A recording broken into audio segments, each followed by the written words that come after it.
ನಮ್ಮ ಭರವಸೆಯ ಬೆಳಕು ಚಾರಿಟಬಲ್ ಟ್ರಸ್ಟ್ ನ ವೇದಿಕೆಯಿಂದ ಏನು 2026 ಹೊಸ ವರ್ಷದ ಕೊಡುಗೆಯಾಗಿ ನಮ್ಮ ವೇದಿಕೆ ಎಲ್ಲಾ ಸದಸ್ಯರುಗಳು ತಾಲೂಕಿನಾದ್ಯಂತ ಒಂದು ಉಚಿತವಾಗಿ ಸೇವೆ ಸಲ್ಲಿಸಬೇಕು ಅಂತ ಅನ್ಕೊಂಡಿದೀವಿ ಬಂಧುಗಳೇ.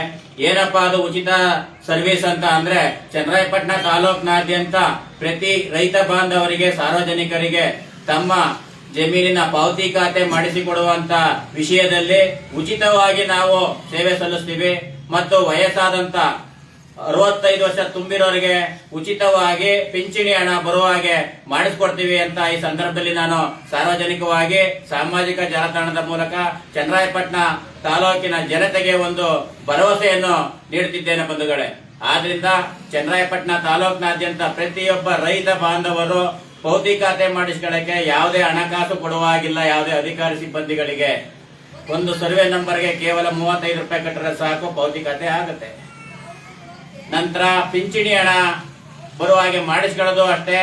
ಏನು 60 ವರ್ಷ ತುಂಬಿರೋರಿಗೆ ಸಂಪೂರ್ಣ ನಿಮ್ ದಾಖಲಾತಿ ಸಮೇತ ನಿಮ್ಮ ಸ್ಥಳೀಯ ವಿಲೇಜ್ ಅಕೌಂಟೆಂಟ್ಗೆ ಅಥವಾ ನಾಡ ಕಚೇರಿಗೆ ತಮ್ಮ ದಾಖಲಾತಿಗಳನ್ನು ಕೊಟ್ರೆ ಉಚಿತವಾಗಿ ತಮಗೆ ಪಿಂಚಣಿ ಬರುವ ಹಾಗೆ ಮಾಡ್ತಾರೆ. ಅದು ತಮಗೆ ಗೊತ್ತಾಗ್ಲಿಲ್ಲ ಅಂದ್ರೆ ನಮ್ಮ ವೇದಿಕೆಯನ್ನು ಸಂಪರ್ಕಿಸಿ ನಾವು ಉಚಿತವಾಗಿ ನಿಮಗೆ ಪಿಂಚಣಿ ಹಣ ಬರುವ ಹಾಗೆ ಮಾಡಿಸ್ಕೊಡ್ತೀವಿ ಅಂತ ಈ ಸಾಮಾಜಿಕ ಜಾಲತಾಣದ ಮೂಲಕ ಈ ದಿವಸ ನಮಗೂ ಭರವಸೆ ಕೊಡ್ತಾ ಇದೀವಿ ಬಂಧುಗಳೇ. ಆದ್ರಿಂದ ಚನ್ನರಾಯಪಟ್ಟಣ ತಾಲೂಕಿನಾದ್ಯಂತ ರೈತ ಬಾಂಧವರು ಈ ಸದುಪಯೋಗ ಪಡ್ಕೋಬೇಕು ಅಂತ ಸಾರ್ವಜನಿಕವಾಗಿ ತಮ್ಮಲ್ಲಿ ಮನವಿ ಮಾಡ್ತಾ ಇದೀವಿ ಬಂಧುಗಳೇ. ನಮಸ್ಕಾರ. ಈ ನಮ್ಮ ವೇದಿಕೆಯ ಕ್ಯಾಲೆಂಡರ್ ಬಿಡುಗಡೆ ಸಮಾರಂಭದ ಉದ್ದೇಶವನ್ನು ಕುರಿತು ನಮ್ಮ ವೇದಿಕೆ ಸದಸ್ಯರಾದ ಸತೀಶ್ ಅಣ್ಣವ್ರು ಮಾತಾಡಬೇಕು ಅಂತ ಕೇಳ್ಕೊತಾರೆ. ಮುಂದುಗಡೆ ನಮಸ್ಕಾರ. ನಮ್ಮ ಭರವಸೆ ಬೆಳಕು ಚಾರಿಟಬಲ್ ಟ್ರಸ್ಟ್ ವತಿಯಿಂದ ಇವತ್ತು ನಮಗೆ ತುಂಬಾ ಸಂತೋಷದ ದಿವಸ ಆಗಿದೆ. ಯಾಕೆ ಅಂತಂದ್ರೆ 2026ನೇ ಇಸ್ವಿ ಕ್ಯಾಲೆಂಡರ್ ಬಿಡುಗಡೆ ಆಯ್ತಾರ ಖುಷಿ ನಮ್ಗೆ ಇದೆ ಇವತ್ತು.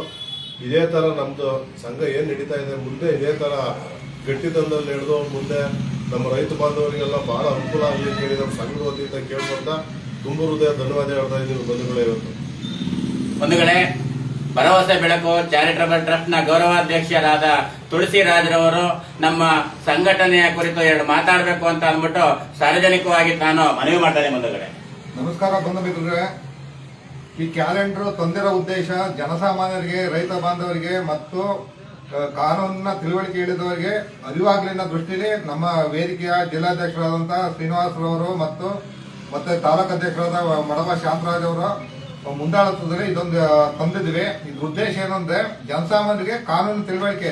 ಈ ಕೆಲವರಿಗೆ ವಿಧವಾ ವೇತನ ಅಥವಾ ವೃದ್ಧಾಪ್ಯ ವೇತನ ಇಂಥವು ಮುಂತಾದವು ಮಾಡಿಸ್ಕೊಳ್ಳಕ್ಕೆ ಕೆಲವೊಂದು ವಿಚಾರಗಳು ಗೊತ್ತಿರಲ್ಲ.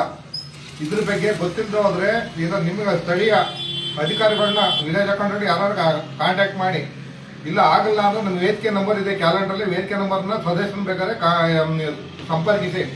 ಈ ಬಗ್ಗೆ ಉಚಿತವಾಗಿರ್ತದೆ. ನಮ್ಗೆ ಯಾವುದೇ ರೀತಿ ನೀವು ಲಂಚ ಕೊಡ್ಬೇಕಾಗಿಲ್ಲ, ಉಚಿತ ಸಲಹೆ ಇರ್ತದೆ. ದಯವಿಟ್ಟು ಸದ್ಬಳಕೆ ಮಾಡಿಕೊಳ್ಳಿ ಅಂತ ಈ ಮೂಲಕ ಹೇಳಕ್ ಇಷ್ಟಪಡ್ತಾ ಇದ್ದೀನಿ. ಇಂತಿ ತುಳಸಿರಾಜ್ ತಿರ್ಕಾತ್ನಾಡಿ. ಬಂಧುಗಳೇ, ನಮ್ಮ ವೇದಿಕೆಯ ಚನ್ನರಾಯಪಟ್ಟಣ ತಾಲೂಕು ಅಧ್ಯಕ್ಷರಾದ ಶಾಂತರಾಜ್ರವರು ನಮ್ಮ ಸಂಘಟನೆಯ ಕ್ಯಾಲೆಂಡರ್ ಬಿಡುಗಡೆ ಸಮಾರಂಭದಲ್ಲಿ ತಾಲೂಕಿನ ಜನತೆಗೆ ಏನಾದರೂ ಒಂದು ಆಶ್ವಾಸನೆ ಕೊಡಬೇಕು ಅಂತ ಈ ಸಂದರ್ಭದಲ್ಲಿ ನಾನು ಕೇಳ್ತಾ ಸಂಘಟನೆಯ ಕುರಿತು 2 ಮಾತಾಡಬೇಕು ಅಂತ ಕೇಳ್ಕೊತಾ ಇದ್ದೀನಿ. ಬಂಧುಗಳೇ ನಮಸ್ಕಾರ. ಬಂಧುಗಳೇ, ಮೊದಲಿಗೆ ನಮ್ಮ ವೇದಿಕೆಯ ಸದಸ್ಯರು ಮತ್ತು ನಮ್ಮ ಜಿಲ್ಲಾಧ್ಯಕ್ಷರಿಗೆ ನನ್ನ ಹೃತ್ಪೂರ್ವಕವಾದ ಅಭಿನಂದನೆಗಳು. ನಾವು ತಿಳಿಯಪಡಿಸುವುದೇನೆಂದರೆ, ಈಗ ಇತ್ತೀಚಿನ ದಿನಗಳಲ್ಲಿ ಮುಂದಿನ ಪೀಳಿಗೆಗೋಸ್ಕರ ಸರ್ಕಾರಿ ಭೂಮಿ ಎಲ್ಲ ಕಡೆ ಒತ್ತುವರಿಯಾಗಿದೆ. ಒತ್ತುವರಿಯಾಗಿರುವ ಭೂಮಿಯನ್ನು ಫಸ್ಟ್ ನಾವು ತೆರವುಗೊಳಿಸೋಕ್ಕೆ ನಾವು ಯಾವ ರೀತಿ ಸೂಕ್ತ ಕ್ರಮ ಕೈಗೊಳ್ಳಬೇಕು ಅನ್ನೋದನ್ನ ಫಸ್ಟ್ ನಾವು ಗೊತ್ತಿಲ್ಲದಂಥ ಸಾರ್ವಜನಿಕರಿಗೆ ಮತ್ತು ರೈತ ಬಾಂಧವರಿಗೆ ನಾವು ತಿಳಿಯಪಡಿಸುತ್ತಾ ಒತ್ತುವರಿ ಭೂಮಿಯನ್ನು ನಾವು ತೆರವುಗೊಳಿಸುವಲ್ಲಿ ಸಕಾರಾತ್ಮಕವಾಗಿ ಕಾರ್ಯನಿರ್ವಹಿಸೋಣ ಅಂತ ಹೇಳ್ತಾ, ಮತ್ತು ಅದೇ ರೀತಿ ಬಂಡಿ ದಾರಿ, ರೂಢಿ ದಾರಿ, ಸುಮಾರು ಖರಾಬು ಒತ್ತುವರಿ ದಾರಿಗಳಿರ್ತಾವಲ್ಲ, ಆ ದಾರಿಗಳನ್ನು ತುಂಬ ಜನಗಳು ಪ್ರಭಾವಿಗಳು ಮುಚ್ಚಿಕೊಂಡು ಅದನ್ನು ಮಾರಾಟ ಮಾಡಲು ಮುಂದಾಗಿರ್ತಾರೆ. ಅದನ್ನು ಸಹ ಉಳಿಸಿಕೊಳ್ಳುವ ನಿಟ್ಟಿನಲ್ಲಿ ನಮ್ಮ ಭರವಸೆಯ ಬೆಳಕು ಚಾರಿಟಬಲ್ ಟ್ರಸ್ಟ್ ವತಿಯಿಂದ ನಾವು ಅದನ್ನು ಕಾರ್ಯರೂಪಕ್ಕೆ ತರೋಣ ಅಂತ ನಾವು ಹೇಳ್ತಾ, ಮತ್ತೆ ಮುಂದಿನ ದಿನಗಳಲ್ಲಿ ನಮ್ಮ ಸಂಘವನ್ನು ಅತಿ ಹೆಚ್ಚಾಗಿ ನಾವು ಪ್ರೋತ್ಸಾಹಿಸುತ್ತಾ ಮತ್ತೆ ಬೆಳೆಸುತ್ತಾ ನಮ್ಮ ಸಂಘ ಬೆಳೀತೈತೆ ಅನ್ನೋದು ಅಧಿಕಾರಿಗಳೇ ನಮ್ಮ ಬೆನ್ನಿಂದ ಜೂರಿ ಹಾಕಕ್ಕೆ ನಮ್ಮ ಸಂಘದವರನ್ನು ಎತ್ತುಕಟ್ಟುವ ಪ್ರಯತ್ನ ಮಾಡುತ್ತಿರ್ತಾರೆ. ಅದನ್ನು ನಾವು ಅರಿತುಕೊಂಡು ನಮ್ಮ ಸಂಘದವರೆಲ್ಲ ಒಂದುಗೂಡಿ ನಮ್ಮ ಸಂಘಟನೆಯನ್ನು ಮುಂದುವರಿಸೋಣ ಅಂತ ಹೇಳ್ತಾ ನಾನು 2 ಮಾತನ್ನು ಮುಗಿಸ್ತೀನಿ. ಚನ್ನರಾಯಪಟ್ಟಣ ತಾಲೂಕು ಅಧ್ಯಕ್ಷರಾದ ಶಾಂತರಾಜ್ ಅವರು ಸಾರ್ವಜನಿಕರಿಗೆ ಅನುಕೂಲವಾಗುವ ಹಾಗೆ ಹಿತನುಡಿಯನ್ನು ಹೇಳಿದ್ದಾರೆ. ಅವರಿಗೂ ಕೂಡ ತುಂಬಾ ಧನ್ಯವಾದಗಳು. ಮತ್ತೆ ಚನ್ನರಾಯಪಟ್ಟಣ ತಾಲೂಕಿನಾದ್ಯಂತ ಸಾರ್ವಜನಿಕರಿಗೆ ಮತ್ತೊಂದು ನಾನು ಮನವಿ ಮಾಡೋದೇನಪ್ಪಾ ಅಂತ ಅಂದ್ರೆ, ಚನ್ನರಾಯಪಟ್ಟಣ ತಾಲೂಕಿನಾದ್ಯಂತ ಸರ್ಕಾರಿ ಭೂಮಿ ಸರ್ಕಾರಕ್ಕೆ ಉಳಿಬೇಕು ಅಂತ ಹೋರಾಟ ಮಾಡೋ ಮನಸ್ಥಿತಿ ಉಳ್ಳವರು ನಮ್ಮ ಸಂಘಟನೆಯಲ್ಲಿ ಸದಸ್ಯರಾಗಲು ಬಯಸಿದರೆ ತಕ್ಷಣ ನಮ್ಮ ಈ ಮೇಲ್ಕಂಡ ನಂಬರ್ಗೆ ಸಂಪರ್ಕಿಸಿ ಸದಸ್ಯತ್ವವನ್ನು ಪಡೆಯಬಹುದು ಅಂತ ಈ ಸಾಮಾಜಿಕ ಜಾಲತಾಣದ ಮೂಲಕ ಹೇಳ್ತಾ ಇದ್ದೇನೆ.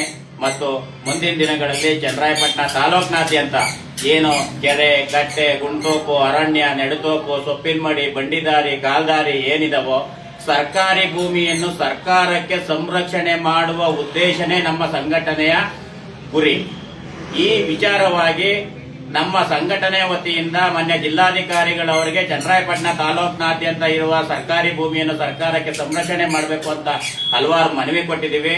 ಆದ್ರೆ ಇಷ್ಟು ದಿನ ಆದ್ರೂ ಕೂಡ ಮಾನ್ಯ ಜಿಲ್ಲಾಧಿಕಾರಿಗಳು ಸರ್ಕಾರಿ ಭೂಮಿನ ಸರ್ಕಾರಕ್ಕೆ ಉಳಿಸೋಕೆ ಮಾನ್ಯತೆ ಕೊಡ್ತಾ ಇಲ್ಲ ಅನ್ನೋದು ನಮಗೆ ಎದ್ದು ಕಾಣ್ತಾ ಇದೆ ಬಂಧುಗಳೇ. ಮುಂದಿನ ದಿನಗಳಲ್ಲಿ ಏನು ಸರ್ಕಾರಿ ಭೂಮಿ ಸರ್ಕಾರ ಉಳಿಸಲೇಬೇಕು ಅಂತ ಅಂದ್ಬಿಟ್ಟು ಮಾನ್ಯ ಲೋಕಾಯುಕ್ತ ನ್ಯಾಯಾಲಯದಲ್ಲೂ ಸಹ ತಪ್ಪಿತಸ್ಥ ಅಧಿಕಾರಿ ಸಿಬ್ಬಂದಿಗಳ ವಿರುದ್ಧ ದೂರು ದಾಖಲಿಸ್ತೀವಿ. ಮತ್ತೆ ಏನು ಚನ್ನರಾಯಪಟ್ಟಣ ತಾಲೂಕಿನಾದ್ಯಂತ ಅನರ್ಹರಿಗೆ ಸರ್ಕಾರದ ಹಣ ದುರುಪಯೋಗ, ಸರ್ಕಾರಕ್ಕೆ ಕೋಟಿಗಟ್ಟಲೆ ಹಣವನ್ನು ಆರ್ಥಿಕ ನಷ್ಟ ಉಂಟು ಮಾಡಿರುವ ಅಧಿಕಾರಿ ಸಿಬ್ಬಂದಿಗಳಿಂದಲೂ ಕೂಡ ಏನು ಅನರ್ಹರಿಗೆ ಪಿಂಚಣಿ ಮಂಜೂರಿ ಮಾಡಿಕೊಟ್ಬಿಟ್ಟು ಸರ್ಕಾರ ಕೋಟಿಗಟ್ಟಲೆ ಹಣ ಲಾಸ್ ಮಾಡಿದಾರೋ ಆ ಹಣನೂ ಕೂಡ ಸರ್ಕಾರಿ ಅಧಿಕಾರಿ ಸಿಬ್ಬಂದಿಗಳೇ ಮುಂದಿನ ದಿನಗಳಲ್ಲಿ ಕಟ್ಟಬೇಕು. KCSR ನಡತೆ ನಿಯಮಾವಳಿ ಕಾಯ್ದೆಯ ಪ್ರಕಾರ, CCA ರೂಲ್ಸ್ ಕಾಯ್ದೆಯ ಪ್ರಕಾರ, ಭಾರತ ಸಂವಿಧಾನ ಕಾಯ್ದೆಯ ಪ್ರಕಾರ ಏನು ಕಾನೂನು ಬಾಹಿರವಾಗಿ ಪಿಂಚಣಿ ಮಂಜೂರು ಮಾಡಿಕೊಟ್ಟಿದ್ದಾರೋ ಅಂತ ತಪ್ಪಿತಸ್ಥ ಅಧಿಕಾರಿ ಸಿಬ್ಬಂದಿಗಳಿಗೆ ಕಠಿಣ ಶಿಕ್ಷೆಯನ್ನು ವಿಧಿಸಿ ಅವರನ್ನ ಕಡ್ಡಾಯವಾಗಿ ಸರ್ಕಾರಿ ಸೇವೆಯಿಂದ ವಜಾಗೊಳಿಸಬೇಕು ಅಂತ ಸಾಮಾಜಿಕ ಜಾಲತಾಣದ ಮೂಲಕ ಸನ್ಮಾನ್ಯ ಕಂದಾಯ ಸಚಿವರು, ಹಾಸನ ಜಿಲ್ಲಾ ಉಸ್ತುವಾರಿ ಸಚಿವರಾದ ಸನ್ಮಾನ್ಯ ಕೃಷ್ಣ ಬೈರೇಗೌಡರಲ್ಲಿ, ಕರ್ನಾಟಕ ಸರ್ಕಾರದ ಮುಖ್ಯ ಕಾರ್ಯದರ್ಶಿಯಾದ ಸನ್ಮಾನ್ಯ ಶ್ರೀ ಡಾಕ್ಟರ್ ಶಾಲಿನಿ ರಜನೀಶ್ ರವರಲ್ಲಿ ಮತ್ತು ಕರ್ನಾಟಕ ಸರ್ಕಾರದ ಮುಖ್ಯಮಂತ್ರಿಗಳಾದ ಸನ್ಮಾನ್ಯ ಸಿದ್ದರಾಮಯ್ಯ ಸಾಹೇಬ್ರು ಮತ್ತು ಸನ್ಮಾನ್ಯ DK ಶಿವಕುಮಾರ್ ಸಾಹೇಬ್ರ ಹತ್ರ ಮನವಿ ಮಾಡ್ಕೊತಾ ಇದೀವಿ ಬಂಧುಗಳೇ. ಆದ್ರಿಂದ ಇನ್ ಮುಂದಿನ ದಿನಗಳಲ್ಲಿ ಸರ್ಕಾರದ ಭೂಮಿನ ಸರ್ಕಾರಕ್ಕೆ ಉಳಿಸಕ್ಕೆ ನಾವು ಹಗಲಿರುಳು ಶ್ರಮಿಸ್ತೀವಿ ಅಂತ ಮಾತನ್ನು ಕೂಡ ಹೇಳ್ತಾ ತಮ್ಮೆಲ್ಲರಿಗೂ ಕೂಡ ಒಂದ್ಸಿ 2 ಮಾತನ್ನ ಮುಗಿಸ್ತಾ ಇದೀವಿ ಬಂಧುಗಳೇ. ನಮಸ್ಕಾರ. ಇನ್ನೊಂದು ಮಾತೇನಪ್ಪಾ ಅಂದ್ರೆ, ಇತ್ತೀಚಿನ ದಿನಗಳಲ್ಲಿ ಶಾಲೆಗಳಿಗೆ ದಾನವಾಗಿ ಭೂಮಿಯನ್ನು ನೀಡಿರುತ್ತಾರೆ. ಆ ಭೂಮಿಯು ಭೂ ಕಬಳಿಕೆ ಆಗುತ್ತಿದ್ದು ಅದನ್ನು ಪ್ರಭಾವಿ ವ್ಯಕ್ತಿಗಳೇ ಮಾಡುತ್ತಿರುತ್ತಾರೆ. ಅದು ನಮ್ಮ ಗಮನಕ್ಕೆ ಬಂದಿದ್ದು. ಅದರ ವಿರುದ್ಧನೂ ನಾವು ನಮ್ಮ ವೇದಿಕೆ ವತಿಯಿಂದ ಪ್ರತಿಭಟನೆ ಮೂಲಕ ಮತ್ತೆ ಸರ್ಕಾರದ ಮುಖ್ಯಮಂತ್ರಿಗಳ ಗಮನಕ್ಕೂ ತರಲು ಬಯಸುತ್ತೇವೆ ಎಂದು ನಾನು ಆಶಿಸುತ್ತೇನೆ. ಬಂಧುಗಳೇ, ಈ ಸಂದರ್ಭದಲ್ಲಿ ಒಂದು ವಿಷಯ ಹೇಳಕ್ಕೆ ನಾನು ಇಷ್ಟಪಡ್ತೇನೆ. ನಮ್ಮ ವೇದಿಕೆಯ ಸದಸ್ಯರಾದ ಸತೀಶ್ ಅಣ್ಣವರು ಕೂಡ ಅವರ ಗ್ರಾಮದಲ್ಲಿ ಇರ್ತಕ್ಕಂಥ ಸರ್ಕಾರಿ ಭೂಮಿ, ಸರ್ಕಾರಿ ಕೆರೆನ ಸಂರಕ್ಷಣೆ ಮಾಡೋದ್ರಲ್ಲಿ ಮುಂದಾಳತ್ವ ವಹಿಸಿಕೊಂಡು ಇವತ್ತು ಅವ್ರವ್ರ ಕೆರೆನ ಉಳಿಸಿದ್ದಾರೆ. ಅವ್ರವ್ರ ಬಂಡಿದಾರಿನೂ ಕೂಡ ಉಳಿಸಿದ್ದಾರೆ. ಇದೇ ರೀತಿ ಸತೀಶ್ ಅಣ್ಣವರು ಯಾವ ರೀತಿ ಕೆಲಸ ಮಾಡಿದಾರೋ ಅದೇ ರೀತಿ ನಮ್ಮ ಸಂಘದ ಸದಸ್ಯರೆಲ್ಲರೂ ಕೂಡ ಅವರವರ ಸ್ವಂತ ಊರಿನಲ್ಲಿ ಇರುವ ಸರ್ಕಾರಿ ಭೂಮಿಯನ್ನು ತಕ್ಷಣ ಸರ್ಕಾರಕ್ಕೆ ಸಂರಕ್ಷಣೆ ಮಾಡುವ ಕೆಲಸವನ್ನು ಮಾಡಬೇಕು ಅಂತಲೂ ಕೂಡ ಎಲ್ಲರಲ್ಲೂ ಕೂಡ ಮನವಿ ಮಾಡ್ತಾ ಇದೀವಿ ಬಂಧುಗಳೇ. ಇಷ್ಟು ಮಾತಾಡಕ್ಕೆ ಅವಕಾಶ ಕೊಟ್ಟಂತ ಎಲ್ರಿಗೂ ವಂದಿಸಿ ನನ್ನ ಮಾತನ್ನ ಮುಗಿಸ್ತಾ ಇದೀವಿ ಬಂಧುಗಳೇ. ನಮಸ್ಕಾರ.